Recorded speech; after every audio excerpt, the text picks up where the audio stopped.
No road is lonely if you will only smile through your tears, laughing at life. Live for tomorrow.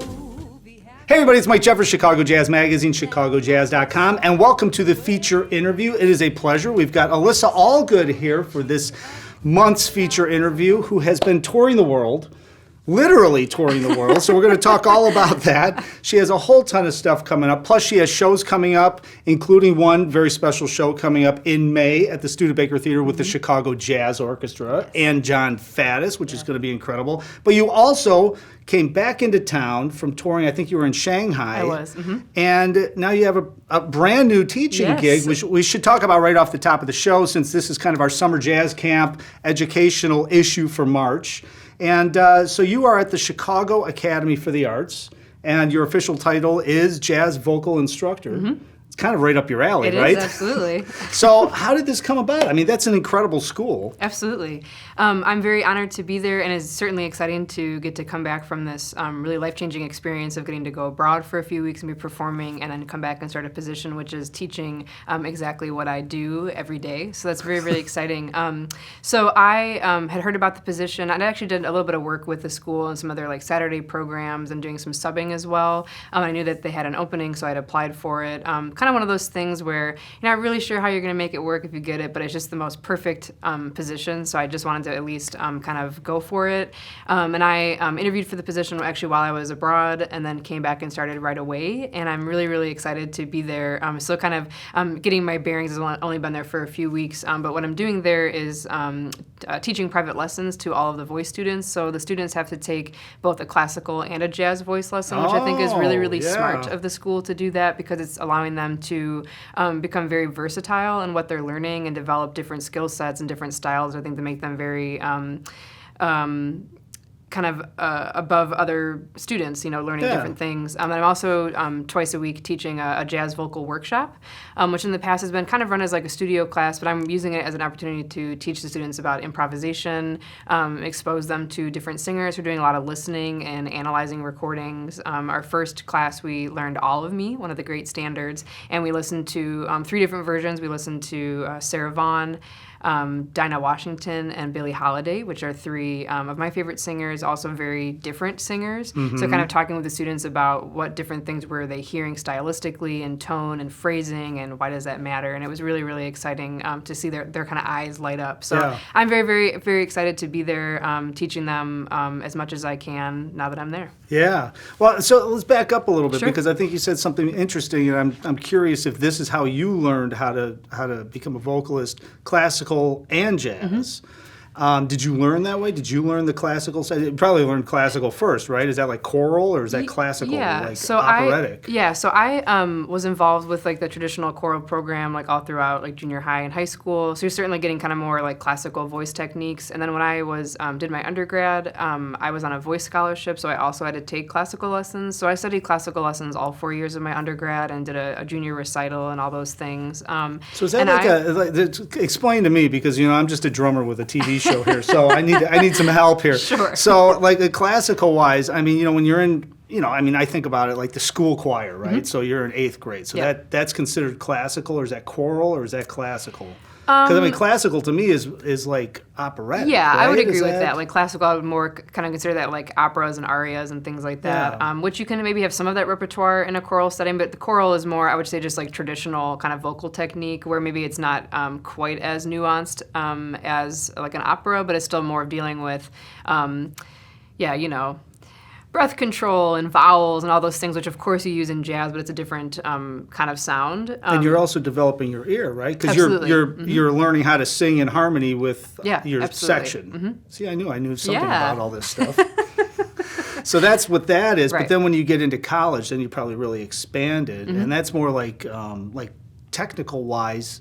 Do you feel like that's where you really develop your voice from a technique standpoint, and then you can use it in jazz? I mean, I would imagine it's hard to go from classical to jazz, though, because you're singing it completely different, phrasing-wise and stuff. But the technique, is it fairly the same? I think it is exactly the same, Yeah. actually. And I think that's one thing that having now coming into the academy where I'm working with a lot of students who are maybe hoping to be like a professional opera singer one day, is then working with them on how to have the same technique but just manipulate that technique to change their sound. So we're still dealing with, breath support and control. We're still dealing with vowels and placement of the sound, just as you were doing if you were singing, an opera piece. But the way that you're placing that sound, or how large your vowel is, or spread your vowel is very different in jazz. So it's more about having that good foundation and then just manipulating it so you can get different sounds. And I think for me, I had studied jazz first, and then when I did my undergrad, I did classical lessons, and it was really amazing for me because I realized, oh my gosh, I have access to like this kind of different range and a different sound that I didn't realize that I had that. And I can still very much hear that now, especially when I'm improvising, feeling like I can, not be afraid to go for higher notes or lower notes, and kind of really just being aware of like what my instrument is. And you can listen to people like, Sarah Vaughan is a really great example of somebody who had a very kind of classical sound in some ways with her very big vibrato, but she was such a master at, I think, knowing what her instrument was and being able to manipulate it. And she could, in one phrase, sing 2.5 octaves. And you're kind of like, well, thanks for setting the bar so high for us, Sarah.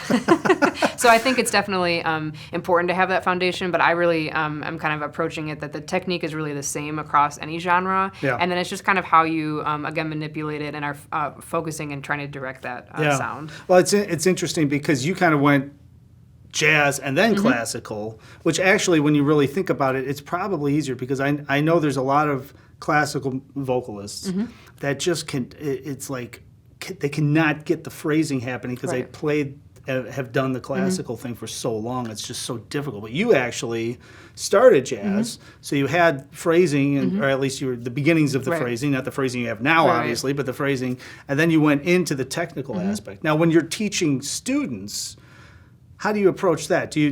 But you're just doing jazz, right? So, I mean, if you're teaching students no matter what age, let's say you have a beginner who's like in 7th grade and they want to learn jazz or something. I mean, how do you even start? Like, they don't know about breathing. They don't know about diaphragm control. They don't know about any of that stuff.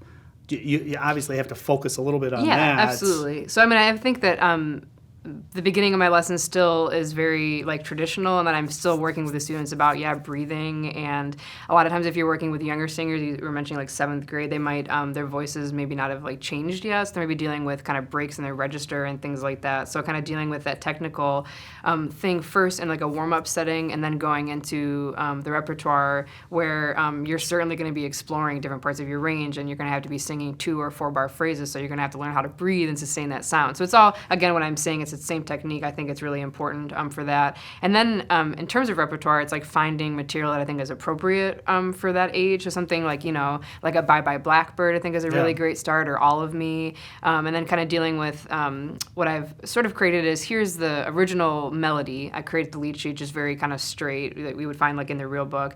And then I'll have another version where maybe the rhythms are syncopated and things like that. And I kind of work with them on trying to understand when we accent certain things are on the offbeats, and kind of talk with them a little bit about swing rhythms. And even I think at that age, it's important to kind of start exposing them to that kind of those concepts. Well, they have to have fun. You're obviously not starting them off on Lush Life. Right.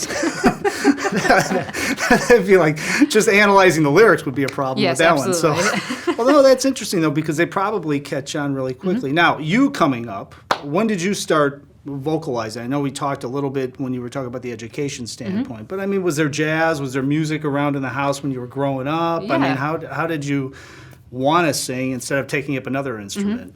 I certainly, both my parents are fans of jazz and blues music. It wasn't necessarily something where I'd like come home and there'd be records playing all the time. It wasn't like that kind of like, image of what people have. But we certainly, like I said, they love jazz and blues music. I mean, I saw Kurt Elling when I was a kid here in Chicago.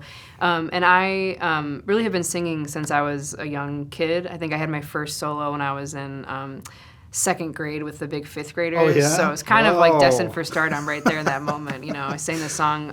Singing about with the varsity team. Yeah, exactly. It's about it being eco-friendly and about walking instead of driving. I could probably sing it. I'm not going to, but, you know, that'll be the next interview. We'll have you come back. Yes. So I just, was involved with music. I think the school I went to growing up had a really great program. So I started singing, with the jazz band actually when I was in 6th grade. Oh, wow. So there's also some pretty great recordings of me singing Satin Doll as like a 12-year-old. Well, it's pretty impressive that a jazz band in 6th grade Yeah. had a vocalist. Yeah, I mean, how many absolutely. jazz bands in 6th grade have vocalists? Right. I don't know many. Right. Yeah. So I feel very grateful for like having those kind of experiences, and then shortly after that, I got connected with Janice Borla, and I started attending her summer camp. Oh, she used to do that summer jazz Yeah. camp all the time. Yeah. Yeah. So the first time I went there was actually when huge. I was 12, and so I Wow. ended up going back every summer.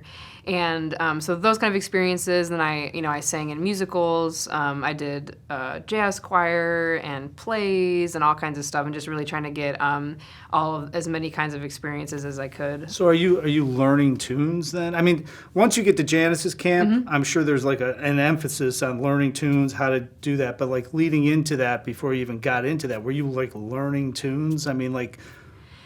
I don't think so quite as much. I mean, I certainly was learning whatever like the jazz band was singing, and then just in some of the lessons, and we started going through like repertoire, but also paying attention to technique, as I was talking about, and Yeah. learning a little bit about different singers to listen to and things like that. But I don't think like at that age I was like, okay, I'm gonna get my gig book ready, and these are all the tunes I was I'm gonna going to learn. learn 10 tunes a Yeah, week. exactly. I'd be in a different place if I was doing it. If I did that when I was 12. But certainly just trying to get experience. Just learning the material that whatever was kind of being assigned to me at that time. Yeah, it's interesting to me because we talked a little bit off camera before we came on, and I mentioned from an instrumentalist standpoint, it's like okay, you have to learn the technique, then you start learning some tunes, then you start putting the chord changes together, then you start playing over the chord changes. But with a vocalist, it's different. I mean, I would imagine it's different, but maybe it's not different. I don't know. I think mean, it's actually the same. Is it? Yeah, I think so, because you're dealing with, the technique kind of things I was talking about. There's all kinds of repertoire that I think is really the same. Maybe not teaching them like instrumental heads, but there's also obviously like great just jazz standards that we all should know. So I think that that's right there is like repertoire to be like listening for. Then it's also, dealing with improvisation. So, one of the things I've been working on with the Academy is teaching them, the 2-5-1 progression, and here are some things you can sing over that, and getting them to start hearing different things and just exploring improv using their voices.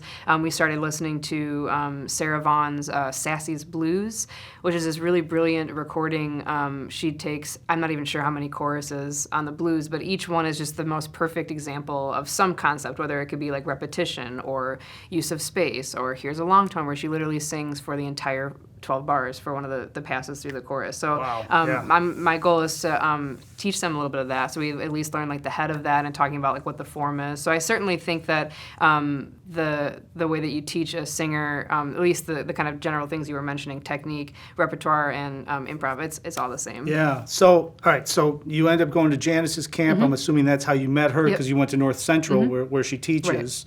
Were you were a vocal major there, jazz major? I was, yes. So North Central is a liberal arts school, so you have to have like so many credits outside of your major. Yeah. So I actually got 2 majors. So I graduated with degree in jazz studies and communication as well. Oh, okay. So I did a lot of writing and things like that. Yeah. So you're at North Central, and you're going through everything. How did you know, like, going into becoming a professional jazz vocalist usually isn't like, oh yeah, well here now I'll just get my degree, and now I'm just gonna get, and that should do it, and then I'll just start playing gigs, and now everything will be great. I mean, how did you know that all of a sudden you could turn this into a profession?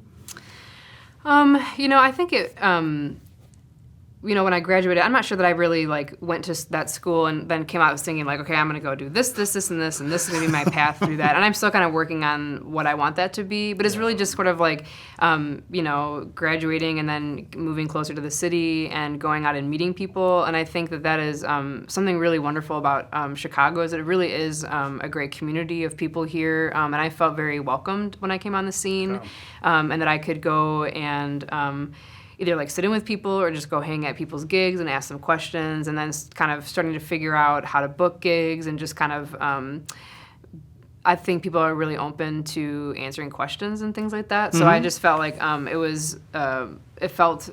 didn't feel scary to like come here to Chicago and try to start figuring things out. Right. Yeah, it's a little bit different vibe than like New York when it's a whole other thing going on over there. But when you got out of college, you also, which I find interesting, and we should talk about this, is that you did a lot of these. What are they? I don't know if they're contests. Are they considered contests? Yeah. I mean, for vocal contests. I mean, the Lumen Arts. But then you also went overseas, and I've got them all written down. But I'd rather have you just tell me all about it. But you did like a whole like 4 or 5 or 6 of them, right? And at first, when you were doing them, I think you were coming in fairly high. And then you won 1 or won 2. But to me, you were also exposed to like all these different musicians from all over the world when you did that. I mean, what were those experiences? First, what went through your mind? Why did you say, because that takes a leap to say, you know what, I'm going to sign up for this and see what I can do here because this is really cool. I mean, because there's not a lot of people doing that. Right. Like, we know a lot of people in Chicago. Not a lot of people are doing that, but you really took an initiative to do that. So talk a little bit about what your motivation was at first. Yeah, I mean, I think I really saw those opportunities as just a way to put my name out into a bigger arena. I think a lot of those competitions also have like a monetary prize associated with it, so that obviously is a nice kind of incentive to try to like go for it. And I think a lot of those, they give you the money so that you can further your career, right? Which is Absolutely. a great mission behind the whole thing. Absolutely. Yeah. So in particular, like the one here in Chicago with the Lumen Arts Cultural Foundation, that has been a really important relationship for me. They've helped, give me some funding for various recording projects and things like that, and then getting to be a part of that improvisation-based competition as the only vocalist during that year was really, really important for me. And so I think each one of those competitions that I've done, I won the first Ella Fitzgerald competition that was held out in Washington, D.C. That was back in 2017. And that was a really amazing experience for me. And I think, again, even if I don't, go and win the first place, it's still a really incredible experience to get 10 minutes to show an audience and to show judges, in this case, who you are and what you can do. And I think that is really the invaluable kind of takeaway from those experiences where you have to be thinking about, okay, who am I? Right. What do I actually have that makes me me or would make me look interesting or sound interesting? How do I kind of work that up in a 10-minute presentation, kind of like an elevator speech, a little bit longer than an elevator speech, but you have like this really kind of focused experience and opportunity to just show who you are. And I think that I've learned so much about that in kind of terms of presentation and repertoire where you get to sing 2 songs from this list. So it's really kind of more of like that, I think, is the invaluable experience of it. And then, of course, like getting to travel and meet other singers, meet the judges who are, obviously other singers who are. Well, talk about who some of the judges are, because I know Al Jarreau was on one of the panels, right? So the. I mean, you're saying judges, but these are like judges, man. These are like heavy-duty people. The biggest one I did was the Montreux competition based at the Montreux Jazz Fest. I actually don't think they're still having that competition. I'm not sure, though. But that one, I was one of 10 semifinalists, so I flew out to Switzerland and performed for a panel that included some like local musicians, and then the special guest was Al Jarreau. And I was, I think, a little bit more nervous than I thought I was going to be to sing for him. And, of course, it went alphabetical, so I had to go first. I'm like, great. And I was just like, he was sitting, like, very close to where we were. And I did, one of the songs on the list was Miles Davis's 4. And I did a different set of lyrics than he recognized. And so just from the stage, he says, Alyssa, who wrote those lyrics? And I was just like, oh, wow, he's talking to me right now on the stage. I was just not prepared for that. But that was really, really cool. And to get to meet him briefly wasn't really an experience where we got to like really spend any time with them. But it was really just an honor to get to do that and to go, across the world and go share some music. And I've become like Facebook friends with a lot of the singers who were in that competition and just love seeing kind of like what they're up to as well. And it's a whole other kind of type of networking that you can do. I think it's interesting because, I don't know how North Central was as far as who went there, as far as from all over. But like when I went to North Texas, there was people from all over the world there, right? So you doing that, when I went to a school like that, it opened my eyes like, whoa. Because then I knew, whoa, man, now I know what's going on in the rest of the world. And these guys are all my age, and I need to get my act together. That's how I was thinking. Well, but with you, I don't know how North Central was, but I would imagine when you go out and do these things throughout the entire world, you run into people and you're like, whoa. Yeah, absolutely. This is like very good I was here, because I would have never known Right. that the level of some of these musicians that are around my age, right? That had to be something that probably motivated you in different ways too. Yeah, absolutely. You know, so when you're doing that kind of stuff, when you come back to Chicago, is that when you recorded your first album? Is that when you came out of doing some of those? Because was that in 2016? Yeah, so my first one, 17? was 2016. The one I did in the competition I did in Switzerland was in 2015, and then I recorded my first album in 2016, and that was largely after the Lumen Arts Award, just because it helped fund a big portion of the project. But I think coming back from those experiences, like each time I feel like just have a different perspective on music, but also really kind of performing. And again, that idea I was talking about of kind of figuring out who you are and what you're going to say to an audience. I think that's like, again, like the greatest takeaway from those experiences. Yeah. Well, talk a little bit too, because this is the other side of it, right? So as a instrumentalist, you can lead your own group, or you can get hired as a, the side man, right? You're a vocalist. Usually you're leading your own group, running your own group. Was that something that came easy for you? I mean, because there's a whole other level of like organization, figuring out the money, booking gigs, getting things together and all that. I mean, is that something that you just said, oh, okay, whatever, it wasn't a big deal? Or was there a learning curve that you had to learn? And I mean, what was like one of those first instances where you did a gig and you were like, whoa, I need to figure some of this stuff out here, because this isn't as easy as I thought it was. I don't know if I have like, I don't even remember really what my like first gig was. It was my own, but I do think all those things come really naturally to me. As I said, I also majored in communication, so I'm very much like that type of personality of trying to be organized and being very deliberate in communicating with people. I think that I'm comfortable, being the front person. I think that there is like a different level of expectation of what that means, musically, but also kind of presentation-wise and organizational-wise, and really thinking about, I think about how many charts I'm putting together and printing and taping and how many emails and stuff. It is certainly a lot of an additional work to have that kind of leadership role, but I think to me it comes naturally in terms of just putting all the pieces together. I think it's interesting because, for me, working with so many different vocalists over the years, there's certain ones that they walk in, and no matter what gig it is, here's the set list, here's the tunes, here's the order, blah, blah. But they can always call an audible in the middle of something, and it's no big deal. It's like, oh yeah, don't, boom, boom, boom, it's stuff like that. That obviously came naturally to you because I've seen you perform, so that's how it goes. But is that a conscious thought process when you're putting together like a program? I mean, are you thinking, like, I know you have some gigs coming up at Winters, like, for example, right? You're playing with Paul Marinaro, March 27th to 28th at Winters. You guys are doing duets. So is that something where you guys sit down and really map out? Because to me, as a vocalist, it's not, you can't just go in somewhere and just like, I don't know, what do you want to play? Oh, I don't know. What do you, I mean, you have to map this stuff it depends, out, like, of right? course, what the gig is. I mean, to do, like, a concert setting, if you're doing something like at Winters, at like a jazz club, it's certainly, I think there's an expectation to have a set list, or at least have, like, a running idea. I would say if it was, like, my own gig, I'm kind of known for, like, I'll make a set list, and I'll get up there, I'm like, oh, I just hate this. Who came up with this? Terrible. So I might, like, change things. But I do think it's important, right, because people are coming, they're spending money to come hear you and see you, so you don't want to be, like, stalling in between. Right. So I definitely try to think about kind of the shape of a set list, and also be thinking about, is there enough variety and kind of engagement for the audience as well. So Paul and I will definitely have a set list. Who knows that we'll stick to it. But we'll definitely be thinking again. And that is a kind of show where we are doing a lot of duets together, and then we're also doing a couple solo songs as well. Okay, so we're also thinking about how to break that up for the set as well. Right, yeah. Now, some of your influences, you've mentioned Sarah Vaughan, Ella Fitzgerald, and things like that. So talk a little bit about, like, some of your influences, maybe initially, and who are you listening to today that's inspiring you? Yeah. I think my listening has changed like dramatically since I left school and have been just doing this professionally. Well, you kind of hunker down, right? In school, you're probably focused on like the classics and things like that, and you're learning certain things. But then as you grow as an artist, your ears open up, and you probably grow as a listener too, right? Absolutely. So I think kind of recently, they're still kind of like classic singers, but I've gotten really, really into Abby Lincoln.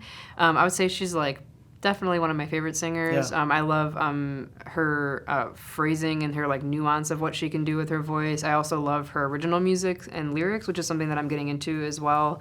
Another one who fits in that category is Betty Carter, who again is very. To be honest, the first time I listened to her, probably when I was back in my undergrad, I didn't like get it, and I don't think I really liked it. And then I've just been singing so much more, and I listened back and I was like, oh, now I get it, Betty Carter, you know, and she can still be, I think, at times and be like hard to listen to. Sometimes had a very like bright tone, or it wasn't necessarily just trying to be pretty, you know. Right. And that's what I love about it, is very dramatic and very in your face. And she also wrote original music and wrote lyrics and things like that. So I love that.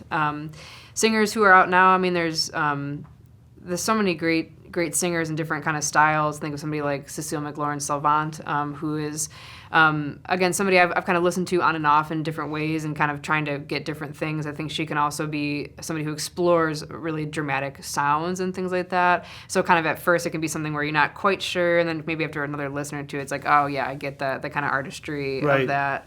But I really do find myself still feeling like I have so much work to catch up on the classic singers. You know, I'm also really into like Shirley Horn, and trying to really be listening for the way that these singers. I think if I were to identify who my top 5 singers are, I think all of them really are musicians first, and that they are. Either could be playing the piano and have that kind of instrumental background, or they're just really a part of the band as an instrument. And maybe not that they're like singing wordless lines, but they're very much a part of like the interaction and creating something in the moment, versus like here we're kind of on the front of this group, right? So think of that, and I've really been listening for expression, emotional expression, and lyrical phrasing, and just kind of how those singers make me feel when I listen to them. And that's something that I've really like in the last like year or so, I think, just become so much more aware of my own singing, and that goal, I think probably the number one goal as a singer is to be communicating something to your audience. And a lot of times it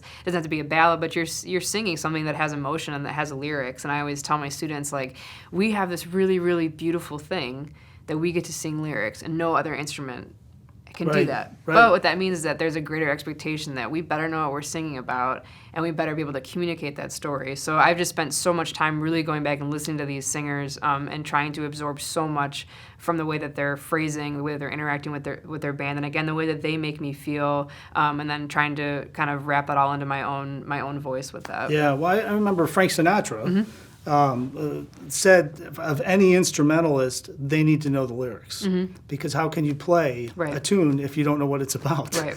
Kind of important, As he has to be one of your influences too. I mean, as far as phrasing stuff goes, I mean, man, some of those recordings that he has, especially live at the Sands, I mean, it's got to be one of the most swingest recordings I've ever heard. But nobody understands outside of the jazz world that he's actually singing jazz, And it was like one of those things where I'm sure this has happened to you, where somebody comes up, oh, I hate jazz, I don't want to hear that. Oh, do you like Frank Sinatra? Oh my God, I love Frank Sinatra. Well, I got bad news for you. You do like jazz in some way. Right. But I think that there's so many different vocalists outside of even the jazz world that has been influenced by jazz vocalists. So are you specific, like right now you're really focused on the jazz scene? You just had your latest recording was out in 2018, right? And it was like nationally played and charted and all that stuff.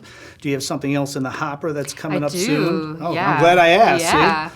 So I'm working on a new project. I've been working with a new trio that features Mike Alamana, Dennis Carroll, and George Flutis.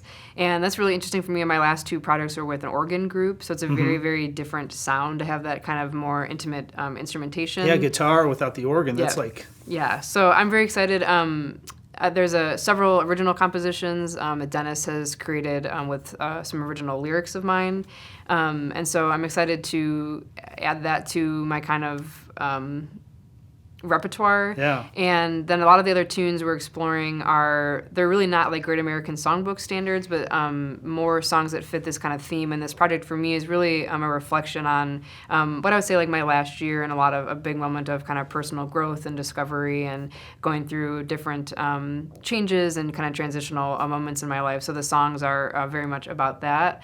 I would say one of the songs I'm excited about is called Bridges. It's a really beautiful Brazilian piece by Milton Nascimento, and it goes through these bridges that you see out in the world, and then these bridges that you experience in life. So moments of sadness or joy or happiness, but there's still this kind of message of hope that there's love at the end of all of that, and there's still promise for something better. So that's what a lot of those songs are going to be about. So I'm very, very excited. I think this project for me is certainly my most personal that I've ever recorded, and to me it's feels like my most sophisticated in terms of the lyrical content, the arrangements that we're doing, a lot of the harmony that Dennis has come up with on the originals. So in terms of what I was just talking about, like really digging into those singers, that's really greatly influenced my ability, I think, to be able to express a lyric and to express a story as well. Well, it's interesting too, because the three guys you're playing with are like, they've played with everybody in the world, right? And Dennis, I mean, George and Mike as well, but Dennis is one of those guys that is really, I mean, I've known him for a long time, and he's always he's trying to give, if he really believes in what you're doing, he's going to give you advice or and add to your project, even if you're playing a one-time gig or anything, because he's like all about the music. Right. I mean, I've never been around somebody that is just like, no matter where this guy's playing, he could playing in a restaurant, but he's playing. When you're playing with Dennis, it's like it's on. Absolutely. And to have him being able to kind of bounce ideas off of that has to just immediately, grow your concepts, Absolutely. right?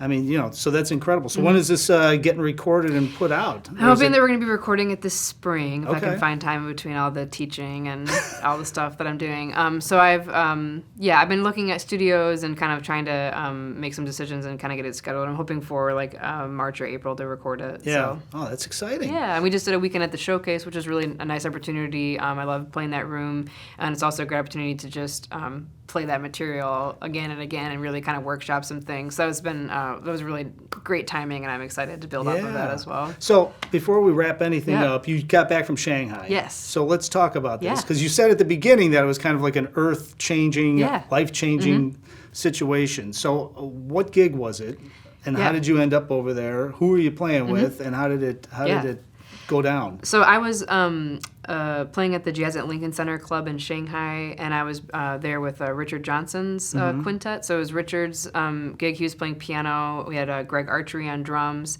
and then Jeremy Betcher on bass, who lives in Wisconsin, and Greg Tardy on saxophone. And it was really, really incredible. It was my first experience doing a residency and also something abroad. I've done a little bit of gigging. I did a festival in Canada, but we were there 6 nights a week for 2.5 weeks. So just the amount of what you can learn musically, but I also think personally, and just so much about performing and things like that. And I really took that opportunity to try a bigger persona and to try some new things. And we also had a lot of music we learned. So each week was a different songbook. We did Betty Carter the first week, the Carmen Sings Monk album, and then Strayhorn and Ellington, and then as well as Richard's original music. So I think before even going over there, I was responsible for about 50 different songs. Wow. So in terms of like That'll also just like expand your thought process. So in terms of just like really growing musically as well as like learning all of that material, and then I think Richard has a really great way of just in the moment deciding to do things differently, and that's kind of fun and also challenging, but mostly fun in that it really, really required me and all of us to be so focused in the moment to just take things a different way. I mean, we had a set where the audience was just giving us tons of energy, so he decided that we were going to just run it kind of like a show, and we did a 75-minute set without any breaks in between the tunes. So we would finish tune, and then he would start the next intro, and I was like, by the 4th or 5th tune, I was like, all right, we are not stopping. So by the end of it, I was like, I feel like I was just running for that entire thing. But really beautiful, and another great way, again, of like kind of being ready for that. And then one of my other favorite sets, he decided that I was going to do a duet with everybody on stage. and I didn't really know this until he was announcing on the microphone. So I did a duet with him, with the bass player, with Greg on drums, and then with Greg on saxophone, which I've never done before, just voice and saxophone. Yeah. That was like one of my favorite experiences from that. And again, it being completely different. But instead of being like, no, I can't do that, you just say, okay, I'm going to try that and do it. So that was just really, really incredible in all those ways. And we did tons of shopping. So we got, custom-made outfits and all that stuff too. So that was obviously, of course, very, very fun as well to kind of bring all that stuff home. What were the audiences like?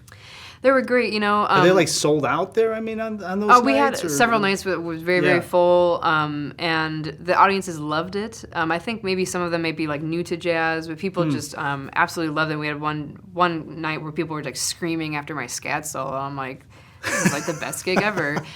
So it went really, really well, and I was just really amazed to be able to do that and to connect with audiences, so far from home is really a beautiful thing. Well, it's got to be interesting because, you take that experience and I mean, just being able to connect with an audience in another country. Right. And music is the great communicator there, although I'm sure probably everybody pretty much spoke English too. But just that, the culture-wise, but music kind of crosses those borders. But it's probably interesting to you too, at least it would be to me, is that you're just probably watching the reaction of people. Maybe it's a little different there than it is here. Did you notice any of that? Like to some tunes or how they act after a solo or something? Yeah, I mean, I think that there was a large population of people who did speak English, but some who didn't. And I was thinking that kind of after the fact is like every song I sang was in English. So there might certainly have been moments where people didn't know exactly what I was singing on stage. So it's also like trying to communicate something emotionally or energy-wise when they don't know exactly the lyrical content. So I do think like as like a vocalist, I very much find myself also being kind of an educator on stage. So kind of pointing to this person took a solo, so you'll clap for him, or kind of announcing these people and trying to help the audience. I'm always engaging, if I'm not singing, if someone's soloing, engaging my energy towards that to help the audience kind of know this is where we should be focusing our time on. So I think that certainly helped in that kind of situation. But they certainly loved high energy things. We had a lot of high energy songs and some different. They just really loved it. I don't know that it was necessarily different, just maybe a little bit more kind of coaching and kind of how to do it. But yeah, they were really great. Well, awesome. Well, I appreciate you coming in. Of course, thank you so much for having me. Yeah, it's been a blast. So where can everybody go to find out about all your tour dates and your new recording and all that stuff? Is it AlyssaAllgood.com? AlyssaAllgood.com, yes. And of course, Instagram, Facebook. Yes. She's all over social media. Every once in a while, her dog appears on there, yes, too. Very cute. And, of course, you can see the rest of this issue and read all the articles and listen to all the podcasts at ChicagoJazzMagazine.com and all of our weekly and daily updates on ChicagoJazz.com. And for Alyssa, I really appreciate her being here, and I appreciate you watching. And until next time, hopefully we will see you somewhere out on the scene.